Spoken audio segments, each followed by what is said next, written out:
O governo do presidente Lula assinou ou anunciou 8 benefícios nos primeiros meses aí de governo. 8, inclusive, benefícios. Em média, foi apresentada uma medida a cada 6 ou 7 dias, segundo a reportagem divulgada pelo portal Poder 360. São promessas de campanha e outras ações com um certo apelo popular. O chefe do executivo e seu entorno avaliam que Lula foi eleito em 2022 com uma margem muito estreita e, por isso, não tem gordura para queimar.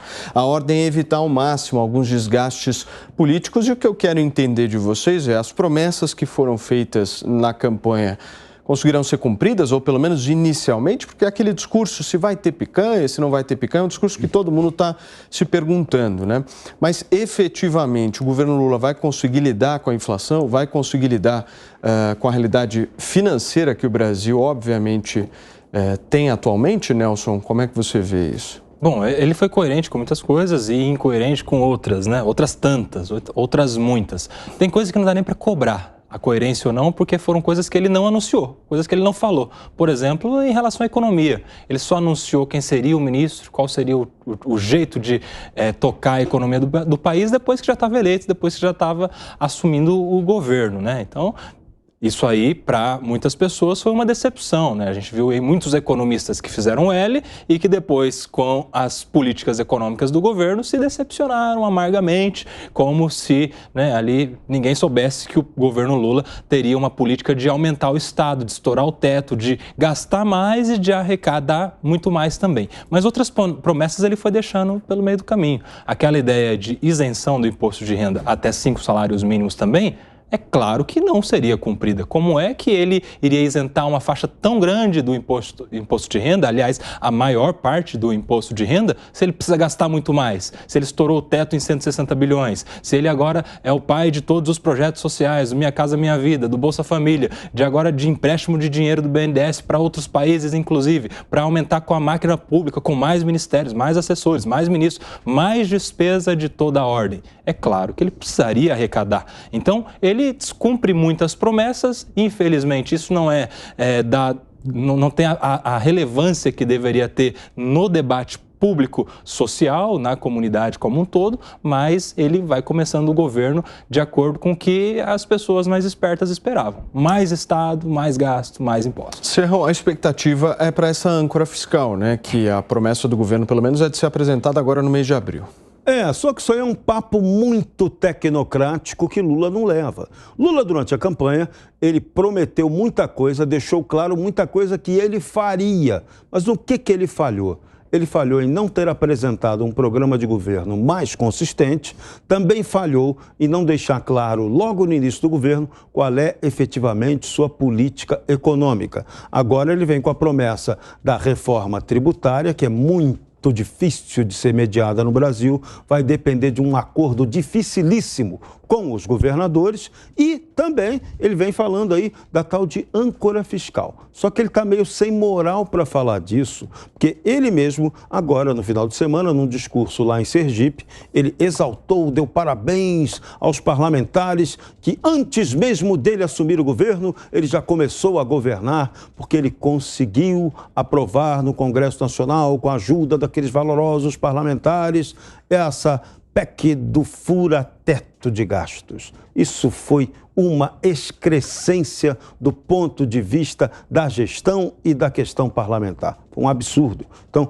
isso aí, o Lula não deveria ter exaltado esse feito, que é um feito ruim, um feito negativo. Então, isso afeta, isso compromete na hora que se queira acreditar que ele vai ter compromisso com a questão fiscal, como foi falado hoje num discurso na Associação Comercial pelo vice-presidente, futuro presidente da República, ou candidato a isso, Geraldo Alckmin. Então, as coisas estão se conflitando. Lula não está falando as coisas certas, perde muito tempo falando mal de Bolsonaro e a gente espera que ele dê caminhos concretos para o Brasil voltar a crescer e se desenvolver, gerando renda, emprego, que é o que efetivamente as pessoas querem. As pessoas não querem blá, blá, blá, nem ficar ouvindo conversinha fiada. Muito bem. Piperno, se a gente analisar o primeiro governo Lula, ele foi um governo que teve uma certa pitada de sorte justamente por ter pego um período de boom das commodities aqui no país. Nós vivemos aí um 2023 que não passa nem perto dessa realidade que foi no passado. Você acha que o Lula vai conseguir manter aquilo que ele fazia da mesma forma sem esse fator? Paulo, são coisas muito diferentes. Ele, quando herda o governo, tinha lá alguns problemas herdados, muito em função do apagão, enfim, da crise hídrica que gerou apagões no governo anterior e tal. Então, aquilo, inclusive, reduziu muito o crescimento econômico, expansão do PIB e tudo mais. Agora, veja... Mas ele foi beneficiado por aí isso, vem, né? então, aí vem o segundo momento em que o governo dele é beneficiado pelo boom das commodities e o governo dele consegue fazer da China o grande comprador do Brasil, o que aí também é um mérito do governo dele.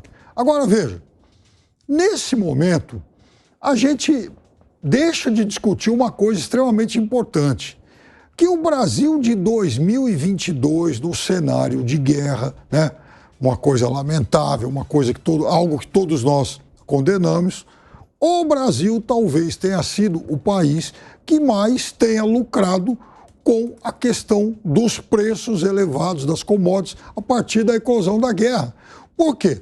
Porque as commodities agrícolas tiveram os seus preços disparando e o petróleo também. Ora, commodities agrícolas, primeiro, e petróleo depois, são pontos de destaque no comércio externo do Brasil. O ano passado teve uma consultoria, acho que foi o Itaú. Posso estar enganado aqui, me desculpem se realmente eu cometi esse equívoco.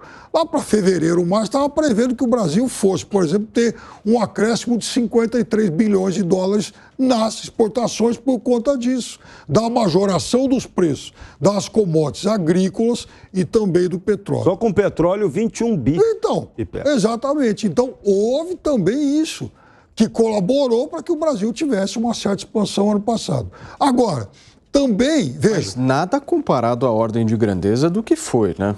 É que a ordem de grandeza do que foi, Paulo, a gente está computando vários anos. Sim. O 2022 a gente está falando de um ano só. Então, vamos ver também até que ponto a gente vai ter commodities agrícolas com os preços em alta e petróleo também.